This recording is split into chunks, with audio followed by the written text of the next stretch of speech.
Good day, ladies and gentlemen. Welcome to the headlines. I'm your host, Margaret Matibiri. Today in the studio, I'm joined by Sympathy Pasipanodya, the spokesperson of Zicosu. Sympathy, welcome to the show. Thank you very much. Thank you. So, Sympathy, tell us about Zicosu. Zicosu is a students' advocacy platform in Zimbabwe. It is arguably the largest students' movement in Zimbabwe. It is founded on the nationalistic ideological trend. So that is the same ideology, rather, that we share with the ruling party, ZANU-PF, and the government. So basically, our belief as a students' movement is that we, as Zimbabweans first, before we become anything else. So we have a vision, we have a mission to be able to change whatever it is or any problem that faces Zimbabwe. We are the think tanks. We should be able to proffer solutions to that. Okay, interesting. So lately we have seen that Zicosu has been winning when it comes to the student board elections. For instance, in Bindura they won and the margins were very high. What do you have to say about that? First and foremost, I'd like to congratulate our counterparts from Zicosu. We would like to wish them well, and we hope that with their victory, they'll serve the students' community first, and with everything else that they have. Because if they're claiming to be a students' movement as well, they should not have any inclination of. I have heard that recently they've had issues with their administration. The administration at Bindura University is questioning their victory. So we also saw the administration at the Midland State University stopping an online election, citing that there were security breaches. Yeah, actually, on that issue, the Midland State University, apparently the Zicosu guy was winning, because the last time I checked on those elections, he was winning, he had something like 200 and something votes, and the Zicosu guy had something like 76 votes. Then the system was said to be down, and there were complaints from the students. There was rigging. Okay, take us into that. As a board rig this election? No, there were complaints from a cross-section of students. I believe we also lodged a complaint with the institution because we felt that there was maybe manipulation of the system from maybe the Zicosu, or lately they seem to be handled by the opposition party because now, if you come to our institutions, the slogans are no longer "Ahoy Yuba" or "Ahoy Yusa" that we're used to, and you see, it's I don't know, the MDC slogans, the Chisamba Machisa slogans, and you see even Chamisa and members of the Vanguard are coming to our campuses to abuse students. So we don't know whether Zicosu is truly, whatever it is that they're doing is truly reflective of whatever their mantra or the vision or their mission is to stand for students when they're representing or seemingly fronting a political party. So apparently Terence Mukupe was campaigning at NAST on behalf of Zicosu. Do you have anything to say about that? Because apparently you're also accusing the Zicosu guys of using politicians like Chamisa and the Vanguards, like that group, to campaign on their behalf. But then there have been allegations that Terence Mukupe was campaigning at NAST. I would like to believe, I saw on Facebook in the morning and a week before this morning that Terence Mukupe is now living in Mozambique. I think he's working there, and he's been working there for something like 2-3 months now. Okay. Terence Mukupe, before July 31, he was a government minister. And Zicosu was controlling NAST. Zicosu through the SRC was controlling the SRC at NAST. So when the SRC extends an invitation to a government minister to address at a government institution, I don't think we should find fault in that.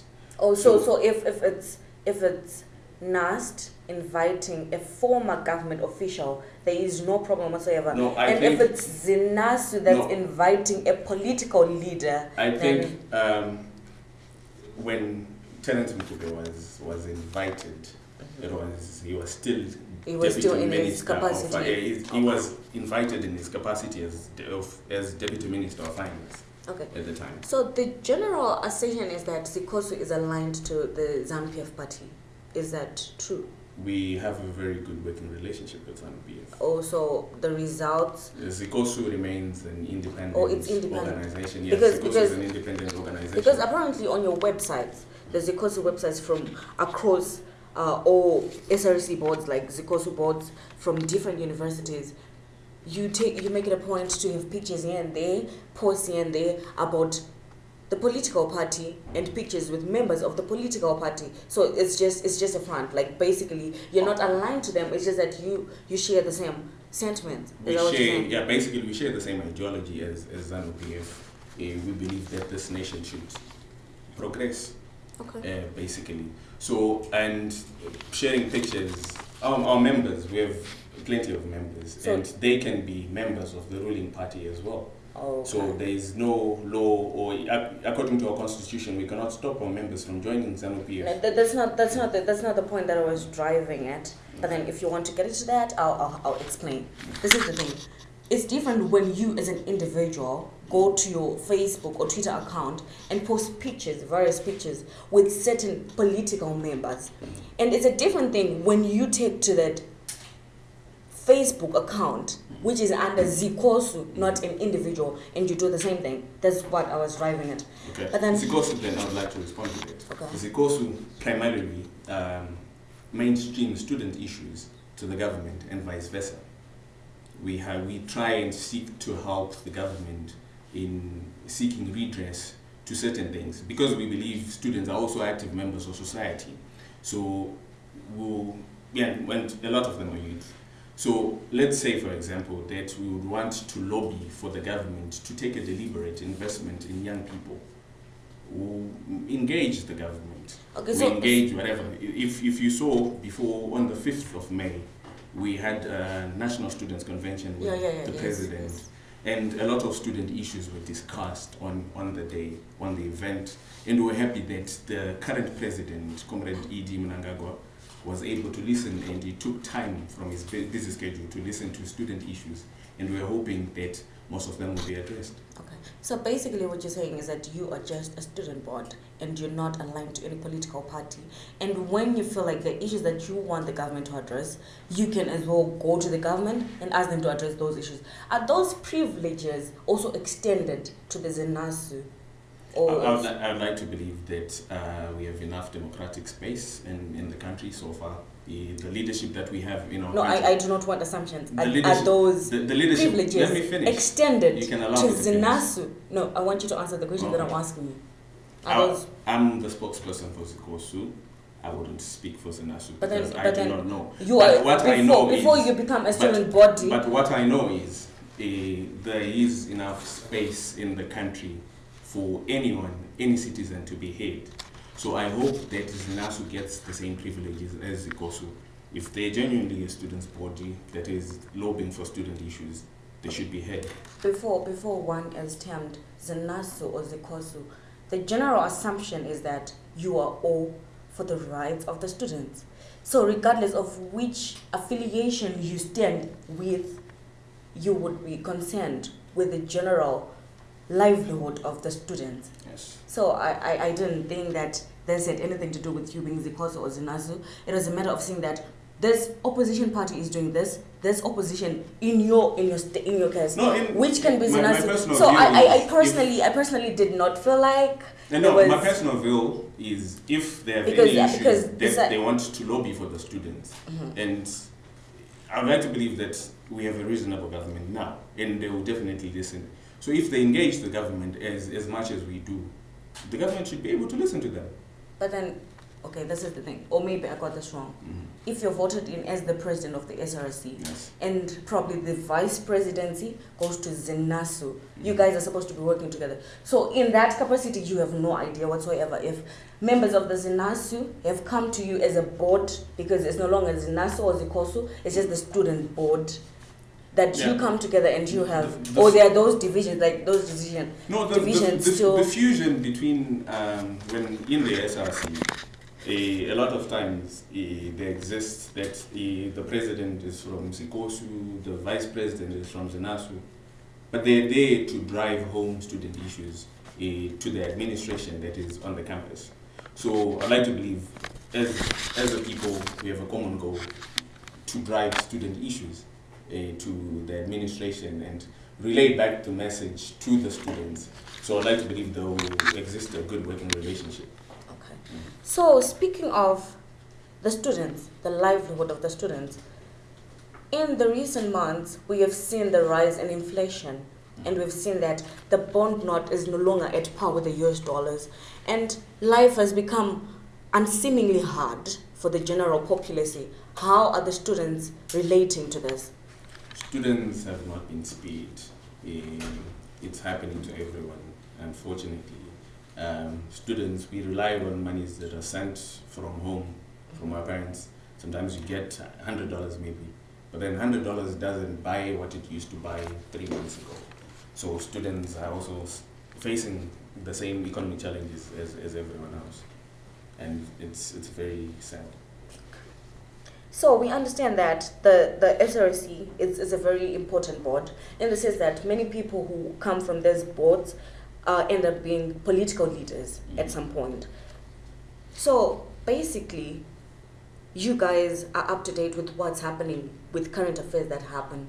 And recently there have been issues on the Commission of Inquiry on the August 1st shootout that happened. What's your comment on that? Yeah. First and foremost, I would like to commend the government because it's the first time that this is happening in Zimbabwe. We're ahead of political violence dating from as far as 2002, but then this is the first time that we have heard a president who's saying to opening up Zimbabwe, first and foremost, to open Zimbabwe's borders to everyone so that he can allow investment. We'd like to thank him for that. Then the other thing is opening yesterday there was some military, the highest ranking military official in the land, General P.V. Spanda, being quizzed by the commission, which is a good sign that maybe that this time around the government is ready to give answers to its people. It's accountable, it's very transparent. So I'm happy that we've witnessed such in our time. And it's sad that we had to witness what we witnessed on August 1st, that we lost 6 of our people. As Zimbabweans, we lost 6 Zimbabweans on the day. It doesn't matter where they came from, whatever, we don't know to this day which political party that they came from. It said that we saw people marching in the streets.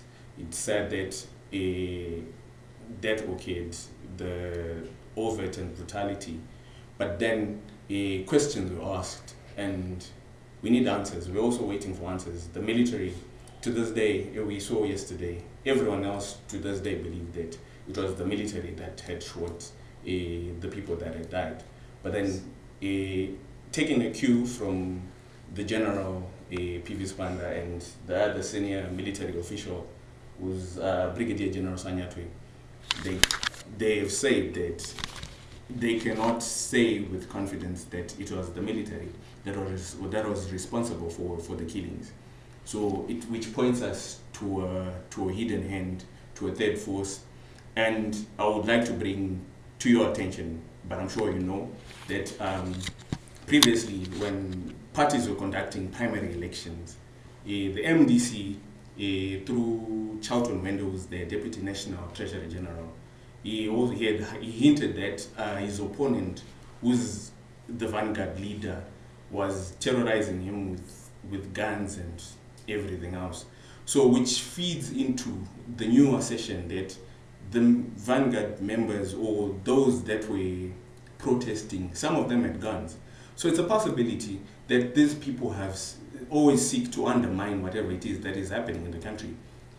I would like to believe, this is my personal opinion, and I would like to believe I'm speaking for the union, this is our conventional agreement that the party that we share our ideology with is here to drive home the agenda of Zimbabwe, to drive home the agenda of progression of our country, Zimbabwe.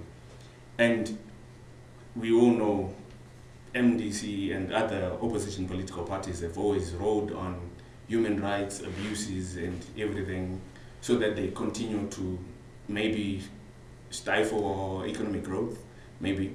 Yeah, because we have seen since August 1 the Zim dollar plummeting down, and we don't know what August 1 was meant to achieve. But I'm happy that our military is giving us a clear stance. So in other words, you're saying it is the MDC alliance that had a hand in the shootout? The Commission of Inquiry is yet to finish its report, but then it's my personal submission that there is a third hand in play. So the Commissioner General, Matanga, Yes. say that only the president of Zimbabwe has the capacity to deploy the military. What's your comment on that? Because that leaves out the president of Zimbabwe as the one who had let out the military, which led to the shootout with the unarmed civilians. I was watching the inquiry closely, and they highlighted the procedures that occurred on the day. The National Response Reaction Force that was formed, NRF, and that led to the formation of that.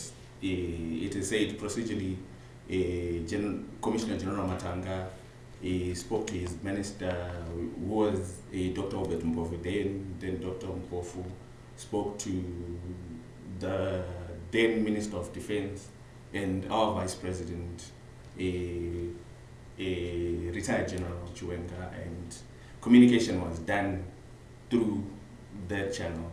I wouldn't want to divulge what I don't know, but I'd like to believe, according to them, I would like to quote them, according to them, that is what they said, that proper communication was done. So I'd like to believe proper communication was done. Okay, interesting. So, what do you think about Fundi? Is that you applauded them that they had avowed the loans for students? Is that been happening? Because at some point, there was also news that students were going to get loan facilities to pay off their fees, debts. But then we also saw that dying out and no one really got assisted from that. What do you have to say about that? There are a lot of structural issues around securing loans for the students. Maybe Fundi is asking for a pay slip from the Guardian. A lot of our people, maybe my mother is an informal trader, she's selling wares in the streets of Harare, or my friend's mother is also doing the same. There is an informal sector. So I would like to believe that for Fundi and many other multilateral institutions that are offering the loans, it should also consider that we have an informal sector, so that it makes it easy on the student to be able to access those loans. Thank you. So, Sympathy, where do you see yourself in the next 5 years? In the next 5 years? Yes, in the political arena. That'll be 2023. I hope I would be grown enough to run for office. I'd like to represent my constituency there in Bindura, where I come from, yeah. Oh, and who is currently hosting the post that you're gunning for? The Deputy Minister of Agriculture is Comrade Evangelist Haritatos. Okay, interesting. So, recently, there was a video that was circulating on social media where the MDC Alliance President, Nelson Chamisa, says he was being abducted, and there's a car in the sea, and there's a commentator there saying that he was about to be abducted by an intelligence officer. What would be your comment on that? Funny thing is, we talked about this with my colleagues, and we laughed it off. I see attempts from a desperate man. he lost the election in 2018, he should be focusing on maybe 2023, and maybe focusing also on helping the country, the current government, in rebuilding the country. Whatever it is, the stance that he's trying to pull are not good for our country, are not good for growth, are not good for the young people in Zimbabwe that want to be employed. They're not good for even the older generation that wants to rest and see their children grow into millionaires. So whatever it is, that it's actually retrogressive and should be shunned. I think at some point that is his nature, and we saw him making seditious statements before the elections that if they do not win, they'll take to the streets. And they took to the streets, and August 1 happened, which is very sad. And he is continuing with that behavior. And I like to believe sedition attracts maybe about 10 years in prison. I do not wish imprisonment for him, but then I pray that as a national leader, he reforms, because his acts, clearly, how can you claim that someone is being kidnapped or abducted? Then your fellow, we all know, if you've spoken to BT or if you have seen BT on the TV, you can tell that that is his voice. BT is busy recording that our president is being kidnapped here, he's on his phone. If your president, we all know how they love their president. If your president is clearly being kidnapped, then your president is walking to that car. His security, I like to believe that his security guy, or maybe his friend, he had to pull him off the vehicle. Then they claim that they're being kidnapped. Do you walk to a car which has a person who wants to kidnap you, and your friend is busy recording ZANU-PF, CIO? We don't know if the CIO branch exists in ZANU-PF, but then I don't know. But then I think he needs to be able at some point to take Zimbabweans seriously. What we need and our problems, the problems that we have, require all of us to come together. We have Zimbabwean problems. We need to proffer Zimbabwean solutions. Okay, so coming together, does that mean that you are suggesting a government of national unity? No, I'm not suggesting that. We had an election that occurred in 2008. It was clear. 2/3 of parliament went to ZANU-PF. That is what Zimbabwe wants. I cannot say to the rest of Zimbabwe, no, whatever it is, the decision that you made on that day, you should change it just to suit me. I'm calling for Chamisa and the MDC lot to behave like Zimbabweans who want to see Zimbabwe progress. Do you think that it is necessary for people to hold their egos or their personal vendettas at the expense of the general citizens, when we clearly see that the country is going south, like things are not stable at the moment, and that possibly a GNU could be the salvation? What would you consider in that instance, considering where we are as a country at the moment? I would like to totally rule out the possibility of a GNU. I don't think it's the answer that we need.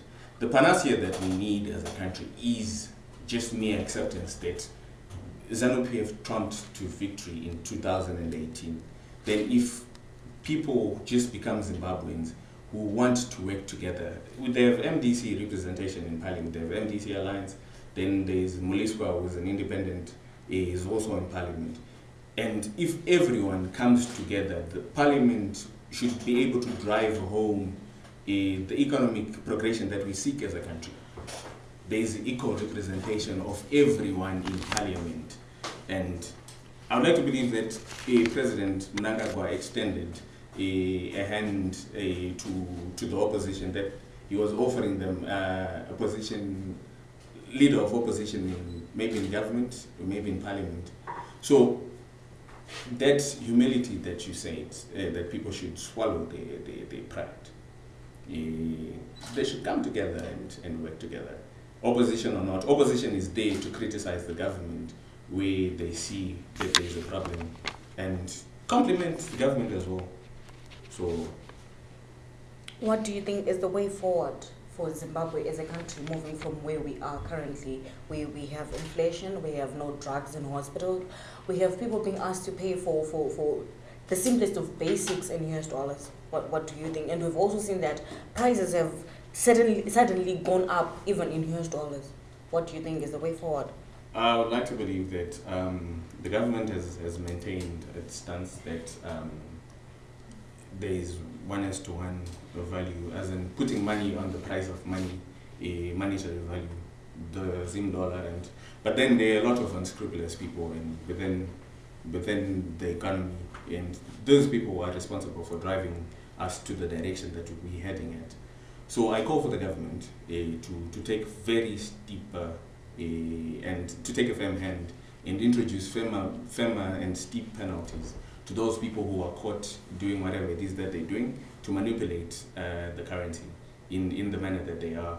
Because as a country, realistically, maybe I don't know how much you earn, maybe you're getting $600-700. If you put that to maybe try and convert that to US dollars so that you can maybe buy some basic commodities or just medication, sometimes you find yourself not being able to access those things, which is a sad thing.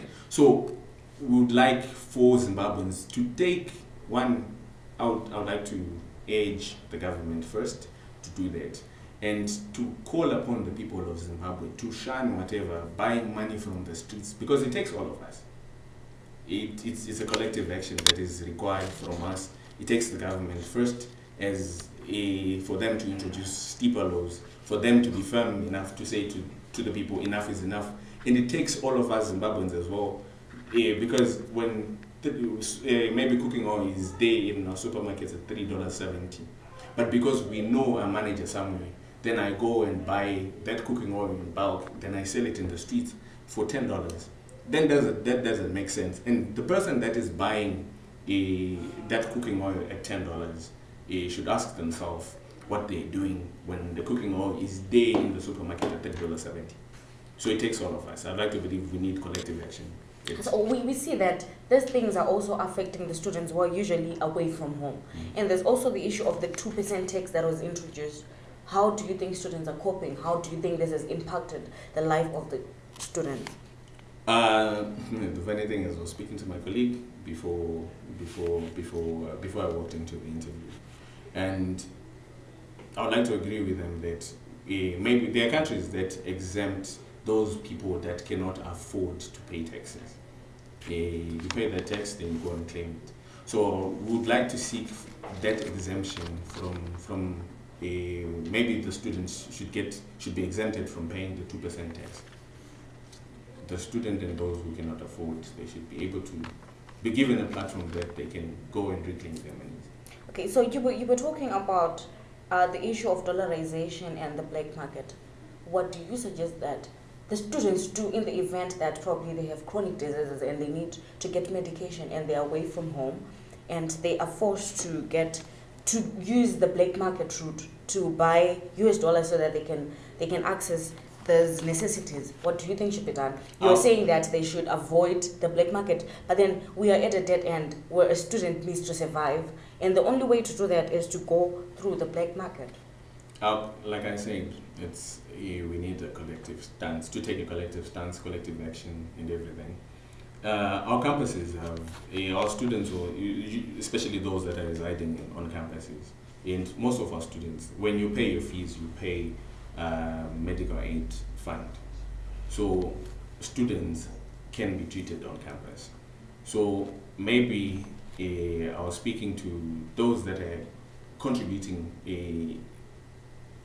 to the economy, maybe, so that I'm speaking to the parent first, I'm speaking to the government, that they should not participate in the parallel market. Then, when you're taught at home, when we were growing up, we were taught at home that you should not do this. It comes from the parent first. But as a child, as a student, or as a parent who's also participating in the parallel market, I will not have an alternative. I will just do as the people that I look up to are doing. So the people of Zimbabwe, those who are older than us, those who are already participating in the economy, should lead by example and not participate in the parallel market. Okay. So there have been concerns that the highest numbers of people getting infected with HIV and AIDS in universities. What are you as a students board doing to cap this? Zicosu, we adopted the theme, which is harnessing the demographic dividend through in students' participation and engagement. On that, we're focusing on issues such as empowerment, employment, health, and education. So, on the health aspect, we're talking of teaching sexual responsibility, discussing sexual reproductive health with the students. Then also talking about issues such as drug and alcohol abuse. So, because usually when that happens, drug and alcohol abuse, you cannot take away the sex aspect of everything. Then Zicosu in April, May to about July, we ran a campaign which is a one round, one condom, which we urged students to condomize. When you cannot abstain, you should condomize. We're teaching responsibility to students and hoping that, and we have seen students are actively uptaking that one round, one condom. So we're happy. And we engaged partners such as Say What, we engaged partners, and we urged our members to join pressure groups such as peer educators on campus. Then we've worked very well with the United Nations Population Fund and National AIDS Council. So yeah, I would like to believe we've worked towards maybe educating or alleviation of HIV and AIDS from our campuses. Thank you very much, Sympathy, for joining us on the show today. Ladies and gentlemen, that was Sympathy Pasipanodya, the spokesperson of Zicosu, enlightening us on what the student board he represents does for the students. Thank you.